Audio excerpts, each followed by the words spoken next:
And now there is me talking about a technical thing. I don't know how this got into the agenda, actually.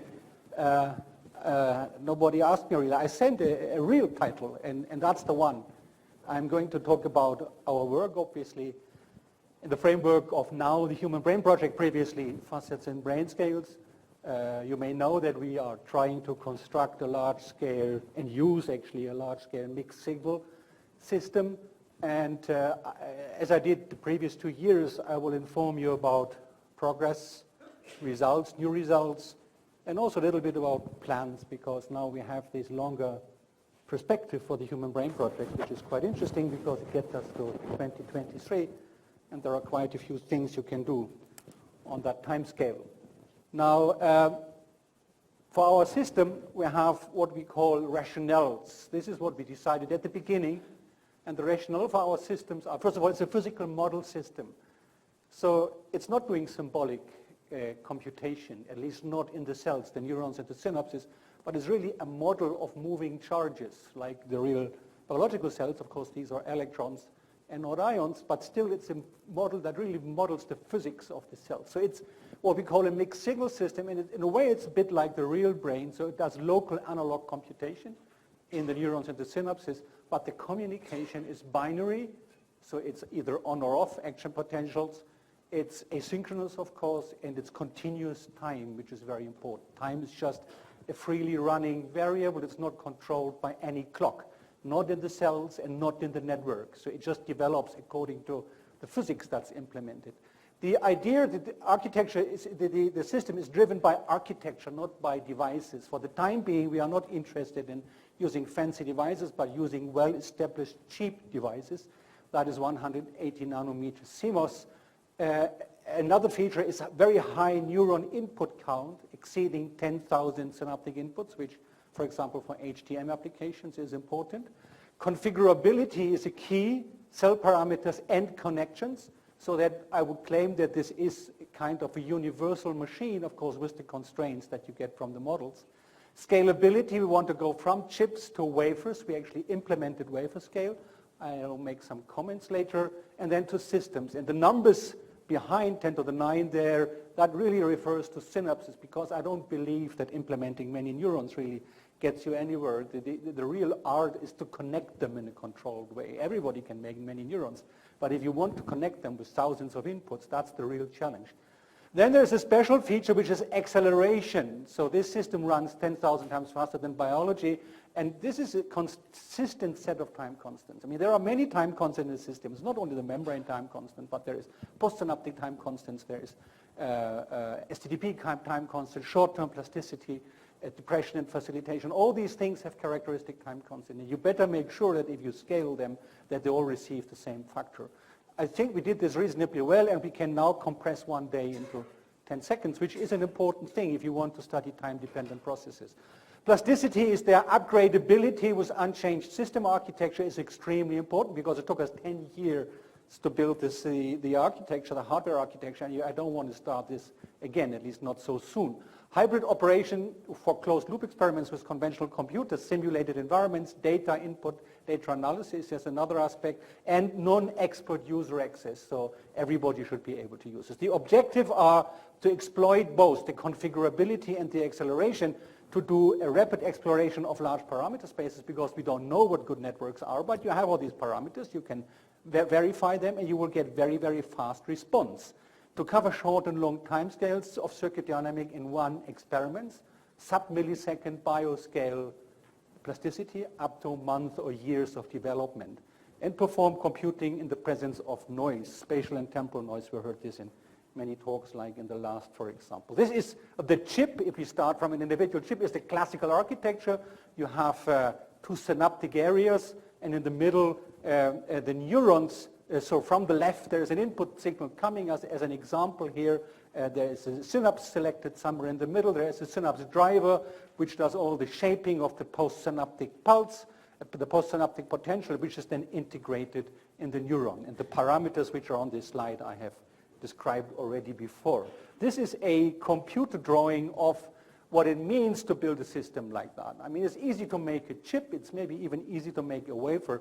But if you want to make a system that really operates, there is a lot of things you have to do. I can tell you for the system we are building for the Human Brain Project, which is 20 of those units, there are 2,500 printed circuit boards that we have to produce, design, produce, test, and bring into operation. And this is mostly because you have to supply power, you have to talk to the system, you have to configure it, you have to read out the spikes and the analog membrane potentials, you have to send data in, and that just requires a lot of boards which you never think about when you start designing these kind of things. So a wafer system like that contains 50 million synapses and 200,000 neurons. This is a computer drawing.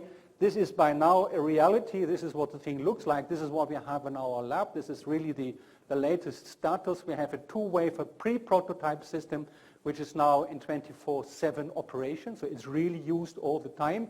There is remote job entry through the so-called Slurm system for the experts, so you can remotely submit your networks and then look to the result. There is a final prototype, which is the one here on the slide, for the wafer module, which is finished. It looks like this. You see the wafer in the middle, the red thing is of course the cooling unit. There's about a couple of hundred watts that needs to be dissipated just by air cooling. There is no special cooling required. And all the connectors in the front are gigabit Ethernet connectors, so you really have to talk to the system, configuring it, reading it out. This system produces an I/O of about 1 terabit per second in the extremes. And the question is, what are you doing with it? And we have some ideas there. 30 of those units are produced currently and will be hopefully ready by July and then delivered to the project. If you go microscopically to the system, you see all the elements. In the background, you see the wafer structure. It's a 20 centimeter, 8-inch wafer.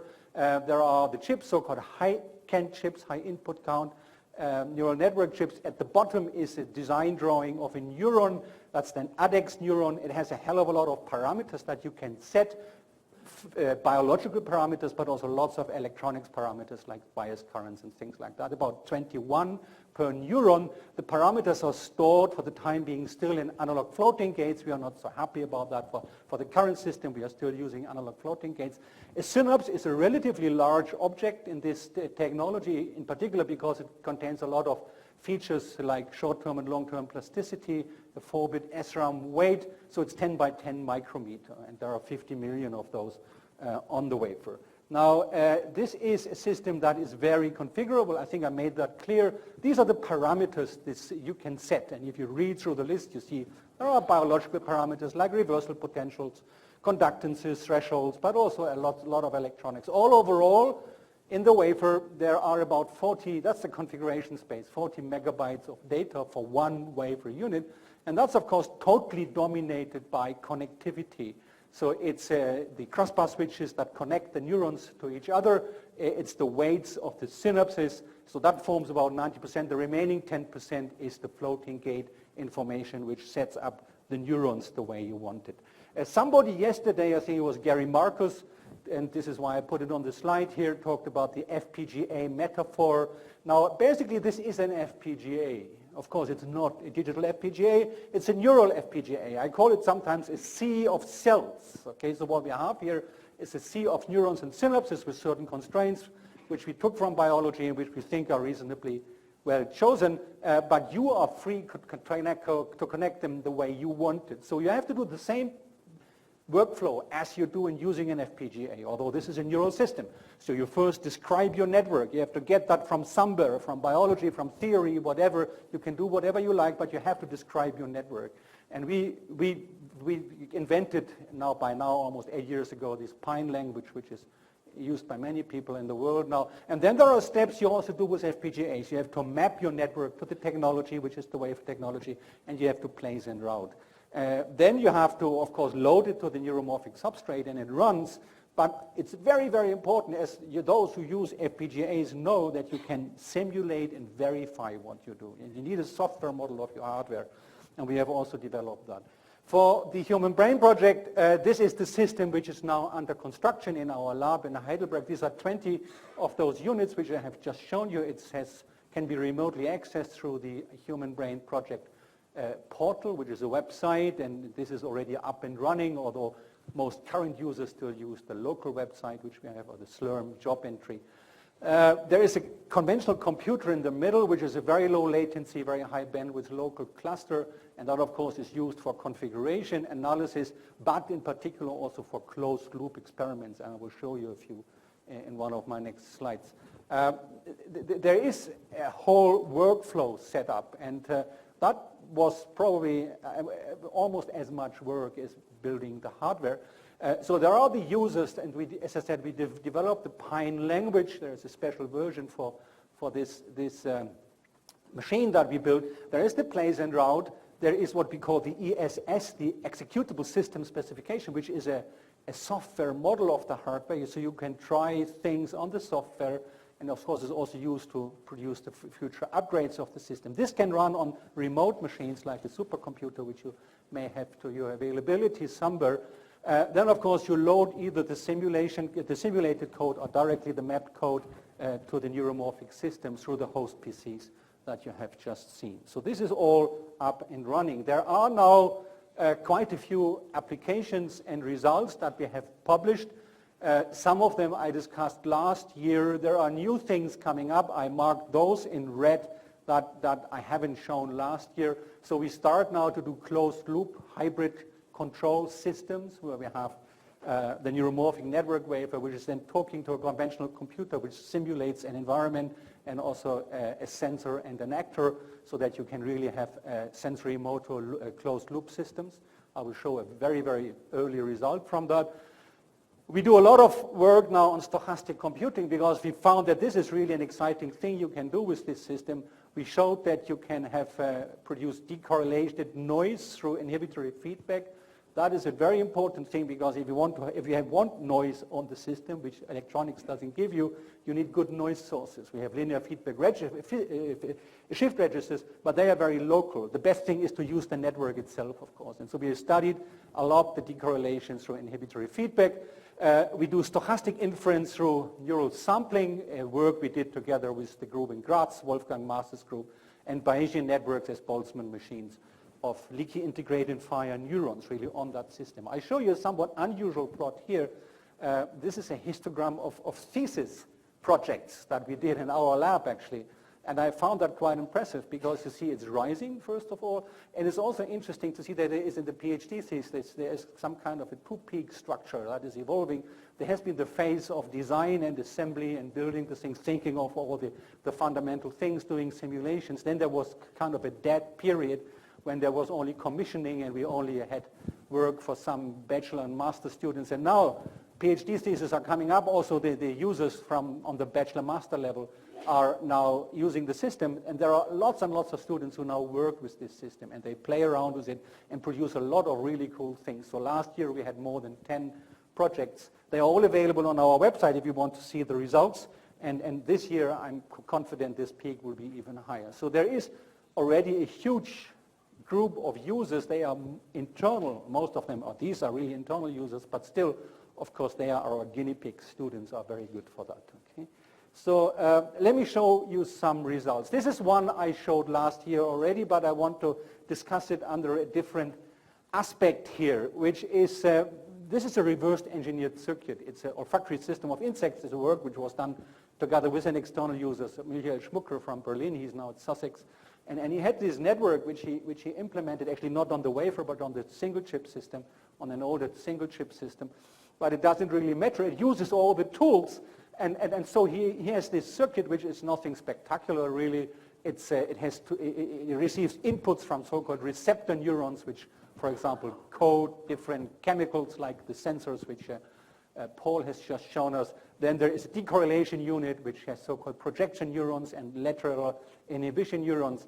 Then there are synaptic links which of course have to be trained through supervised learning from the outside. Then there is an association layer which using the principle of winner-take-all, of soft winner-take-all through inhibitory populations to really assign certain groups of receptor neurons to classes of data. So that is a classical thing that people also do in machine learning. It's multivariate data analysis. So that's nothing special. And so what we do is we solve all the problems of machine learning. You can use these handwritten digits. These are these flower data sets. This is sort of a funny, the left one, an artificial data set, the center surround, which you cannot easily solve through linear separation in the first two principal component plane.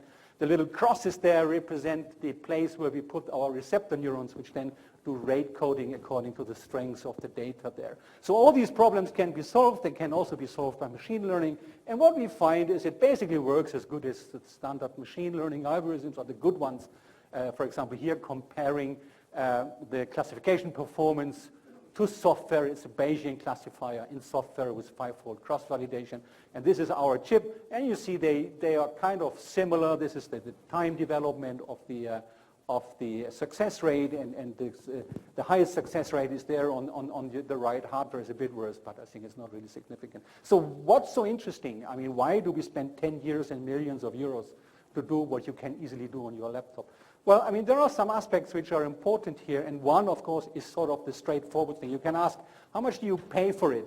Like, for example, what is the energy efficiency? And what we have shown really in this system, that the advantage over conventional computing is a factor 1 million. So we can normalize that to synaptic transmission, and what we use really is about 0.1 nanojoule for a synaptic transmission compared to 0.1 millijoule from a conventional computer implementation. The other thing, of course, is due to this acceleration, the response time is really fast. It's about 100 milliseconds in biology.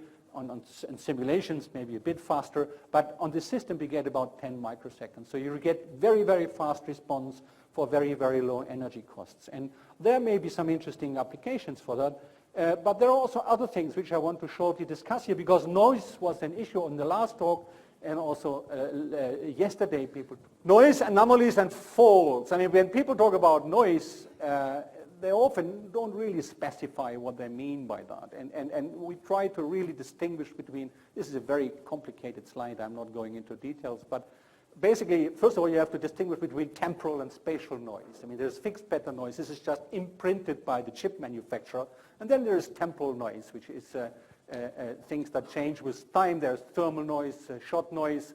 There is a user-controllable noise on purpose, for example. You can inject noise sources. There are irregular network noise. So this is all temporal. On the spatial side, of course, there is the fact that not all transistors are equal, as Carver Mead has once said. So if you look to a typical cell, like a neuron, for example, that has parameters, like here a reversal potential, a leakage potential, which happens to be 600 millivolts here. It's not a biological number, but an electronics number. So that is kind of the target. Say you want this to be 600 millivolts. Now you look at, I don't know how many, a couple of hundred neurons, and what you see is this kind of distribution. So this is the spread. It's typically 20% or so. This is what you get from the chip manufacturer. So what you can do in our system in a very controlled way, because we have these floating gates, you can measure the effective leakage potential for every single cell, and then you can write a calibration database, and you can then load this calibration database to your neurons and make them all equal, so that the system looks like a software simulator. So what you do is, in this case, you do something like that, okay? So you start from this and you end up with this. There is some remaining dispersion, but still it has improved a lot. So there is a possibility to calibrate individual cells and make them all almost equal. That's a possibility, but actually we didn't do that for this experiment. That's very interesting. We said, let's not do it, because we can probably live without it. And this is now a real neural response from uncalibrated neurons. So we keep this typically 20% spread in all kinds of parameters. And what you see here, two types of neurons, projection neurons and local inhibitors in this association network, is the receptor neuron firing rate versus the input firing rate to the output firing rate. And you see it's a rising distribution, but there's a huge spread. There are some neurons which hardly respond at all, and others respond very strongly. So this is what you get if you just use analog neurons and you don't do any calibration. It's even worse in terms of, about the same in terms of temporal noise. So if you repeat experiments, they are not the same. There's a spread also typically of the order of 20%. The interesting thing is that by the way this network is implemented by population coding, that we can actually live with this noise. This is now the result of the experiment at the bottom. This is before and after training. At the bottom you see the receptor neurons, and the information that you want to decode is hidden in this kind of rather uniformly noisy spike pattern. Then we have the spiking activity of the projector neurons, the lateral inhibitors, and at the top of the association neurons. And there are two classes, inhibitory and excitatory. And what you see is before training, there is nothing specially going on. After training, the output of the association responds to a certain input. So the network really learned to do the association and the multivariate data classification, and is doing this with noisy neurons and with uncalibrated neurons. So it's a proof that you might be able to use to do the calibration if you really want to, but you can also avoid it. You can design networks that can live with noise. So that's quite interesting. The other thing shortly is now closed loop experiments, closed perception action loops. So that is a big effort. It's a big technical effort. So in that sense, it's the technical talk. So we have the wafer system, which sits in the racks there. We have a 5 teraflop little compute cluster, which is in charge of calculating the sensors, the actors, and also the environment. And then there is a pile of switches which then sends the data back and forth between the neuromorphic system and the compute cluster. So a typical problem you can solve is very simple one. You have a one-dimensional space containing a movable object, and you exhibit some kind of force which pulls the object towards a certain position, and then the object position you can calculate the velocity and the position, which here happens to be an exponential function, and then you train a network on the neuromorphic system to follow that object. So you typically do this kind of closed loop where you have in the middle the neuromorphic system, you have a simulated sensor, you have a simulated actor, and you have a simulated environment. And this is typically the type of result you get. So these are some numbers here. The one-way latency between the neuromorphic system and the compute cluster is about 8 microseconds. This is now really electronics time, which you have to scale up if you want to compare it to biology. It's a reasonable number, like we have also in our own brain. Wire speed performance between host and the 8 wafer FPGAs is about a gigabit per second. And what you see here is the neuromorphic detector actually follows the simulated position. This is the comparison between the red line, which is the simulated position, and what the neuromorphic detector does. So this is a proven principle. It's not a scientific thing. We will not publish this because it's really just a technical study, but it shows you that we are now able to do closed loop perception action experiments, which was a mixed setup of conventional computers and neuromorphic computers. Finally, a little bit on stochastic computation, which I said is a thing which I consider extremely important, and we are doing a lot of work there now. The work we are doing today is based on 4 prerequisites. That means papers that we did mostly together with Graz. First, it has been shown that abstract model neurons, not leaky integrated fire or ADEX neurons, abstract model neurons, non-spiking, can be understood as Markov chain Monte Carlo sampling from target distribution. This is the famous paper of Büsing et al., which is quoted very often these days. Then in the second step, people from our own group showed that abstract model neurons can be replaced by stochastic leaky integrated fire neurons. Now, leaky integrated fire neurons are those which we have. We have more fancy neurons, ADEX, but we can switch off the adaptive features and then also the exponential features, and they are just then plain leaky integrated fire neurons, which is the simplest one you can make. So they can be replaced. That's the good news. There's a paper which also provides the necessary mathematical reasoning for that. In the third step, we show that networks of leaky integrated fire neurons can represent probability distributions in any space of binary random variables.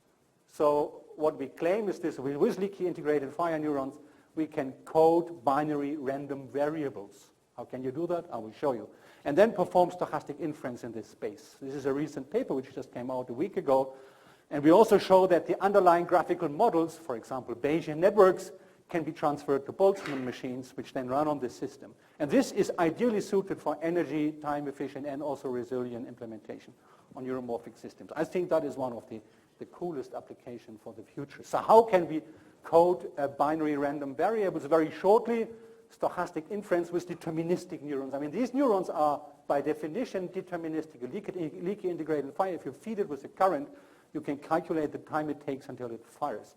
Now, what we can do, we can make them stochastic. This is indicated on this right plot there. At the bottom is a deterministic neuron, which if it reaches the threshold, which is this gray bar, it just fires.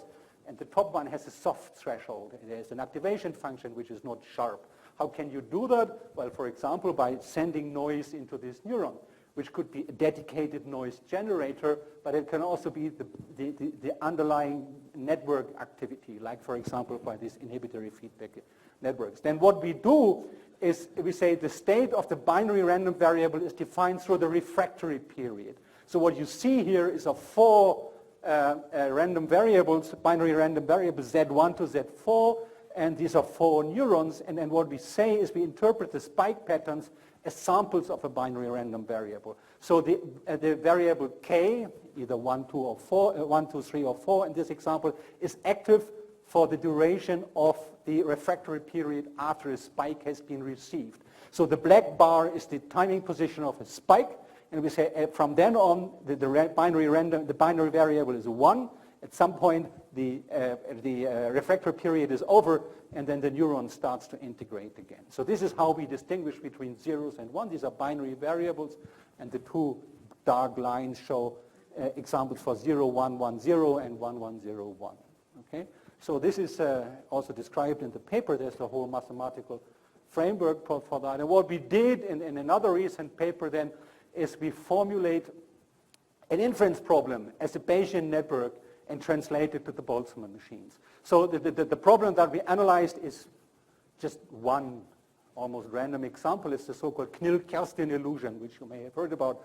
These are these objects. These are 2 cylinders and two cubes, and they have the same gray level, but what you perceive is that in case of the cylinders, the gray level is the same, whereas in case of the cube, the left one appears darker.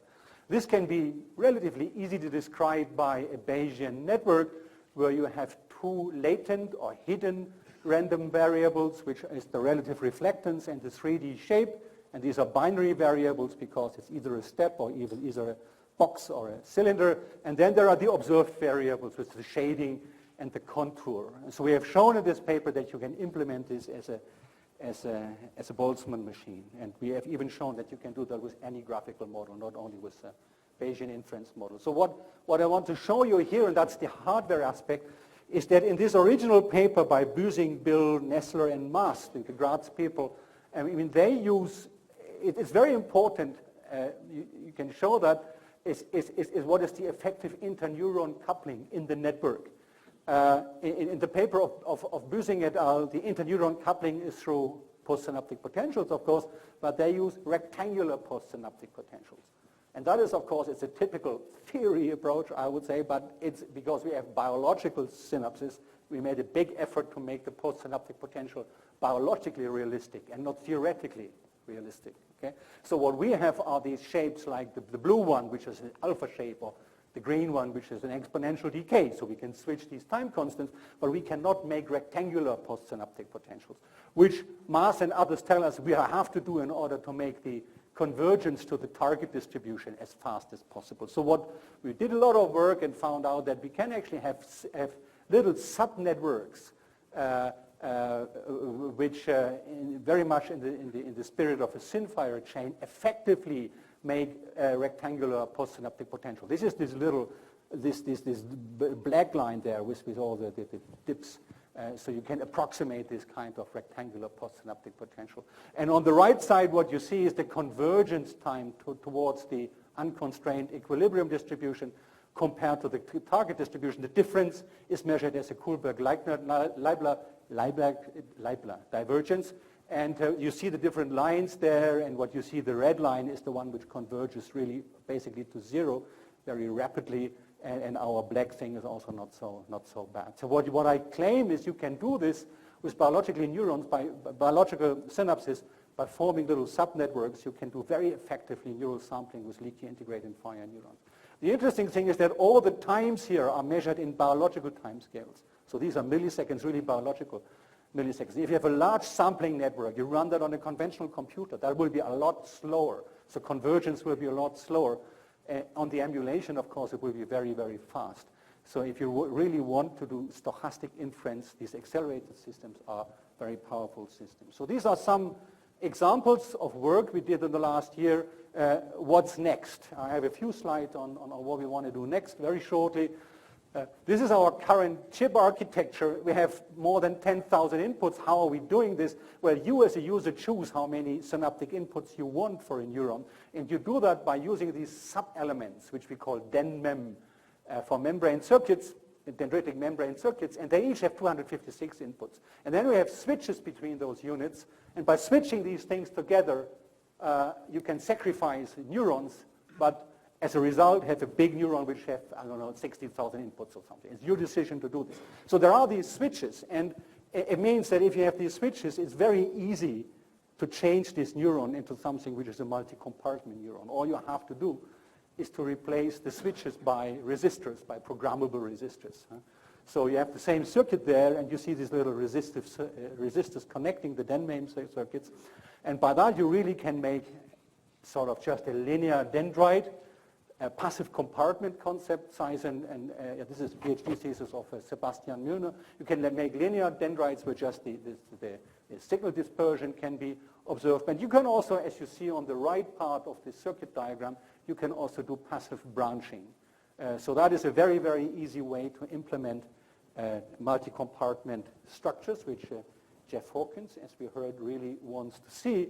And we made a test chip for that, for structured neurons, so it has passive features like dendritic branching and signal dispersion, but also you observe active features there, of course, like dendritic spikes or backpropagating action potential. So this will be one of the things we will implement in the upcoming chips. There is even measurements there where you see the dispersion of signals and compared to simulation, and it all fits very nicely.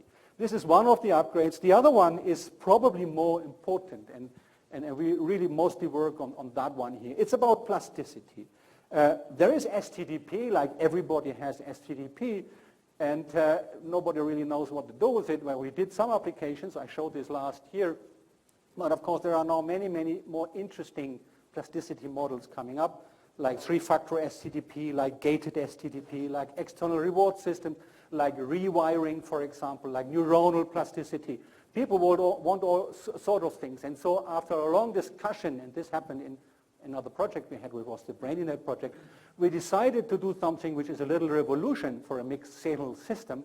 So we will not only have analog cells and binary communication, but we will have processors, microprocessors, on each chip. This is a single instruction multiple data plasticity processing unit. It has access to the synaptic data, and it can do now basically everything you can possibly invent for plasticity. So this is a list of things that you can do. We have observables and we have controls on the chip. So the observables can, for example, be the evaluation of the synapses themselves, like the classical STDP. Of course, that's still there. You can, for example, measure population rates. You can measure any arbitrary internal parameter, correlations, or what you can possibly think of. You can also have external parameters, like external rewards, or other control signals which come from computers or from data sources or whatever. And then you have the control on the chip. And what you can change through this plasticity processor is the weights of the synapses, of course. That's what you do when you do learning, supervised or unsupervised learning. So that is nothing new. We do that today. But there are more things coming in here which are interesting. One is you can change neuron parameters now during operation. And you can emulate things like homeostasis, chemical processes that cover larger areas of the network and that are slow. Things that in biology happen over minutes, hours, or days.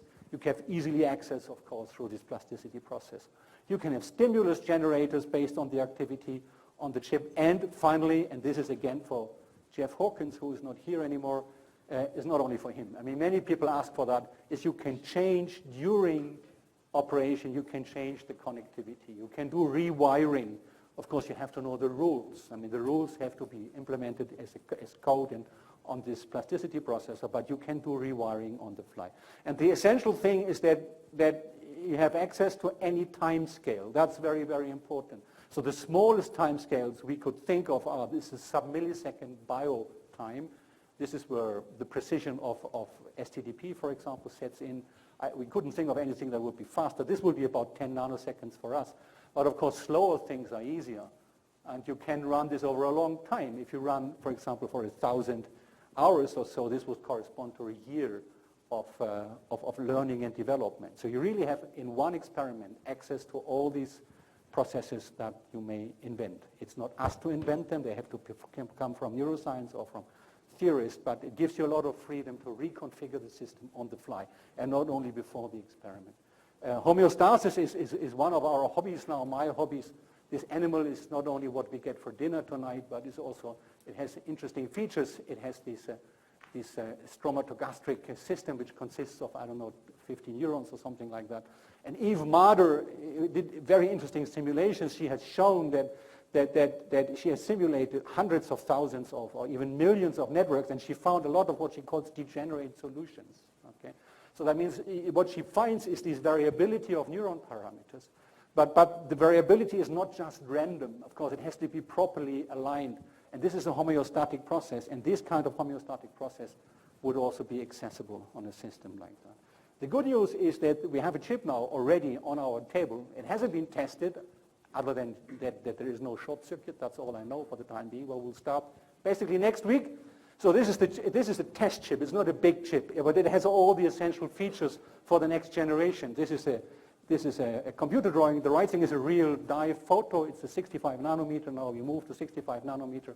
And it has all the necessary units. At the bottom right are the neurons, and I'm proud to say that we went away from floating gates, which is very good. We now, with 65 nanometer, we can exploit economy of scale, and we use RAM cells also there to store the neuron parameters. The red thing is the synaptic area, and then all the rest, at the top and on the left, is this PowerPC architecture, which is the plasticity processor, which we can now test with this chip. And I hope that in a couple of weeks or maybe 2 months, we will have results and see how well this works. If we have those results, we can go and implement them in the next generation, which is phase 2 of the Human Brain Project.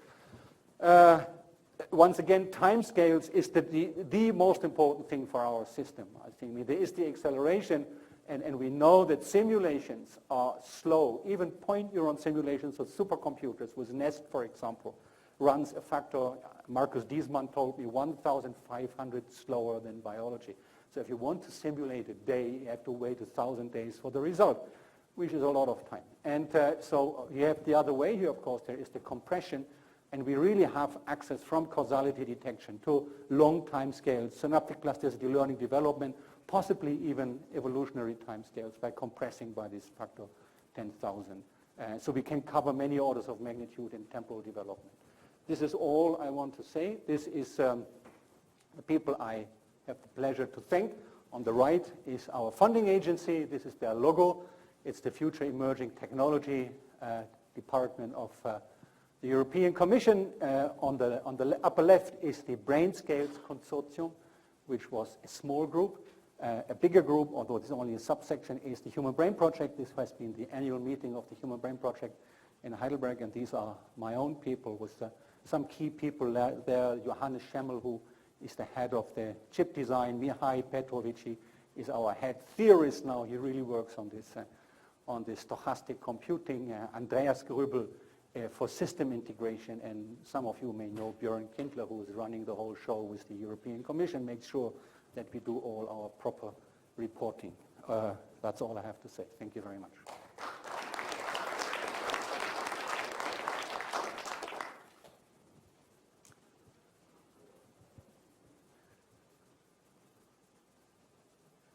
I think everyone's getting, oh, we got a question.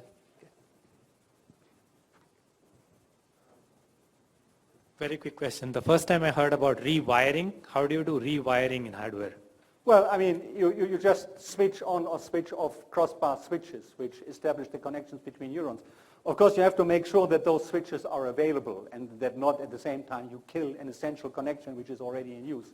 That means you have to keep a database of switches that are available. I mean, for the time being, the planning is that I mean, at the phase of initial mapping and routing, you decide the fraction of resources that you use for the start of your experiment. You can, for example, impose that only 10% of the switches are used, and then you have 90% as resources for rerouting during operation.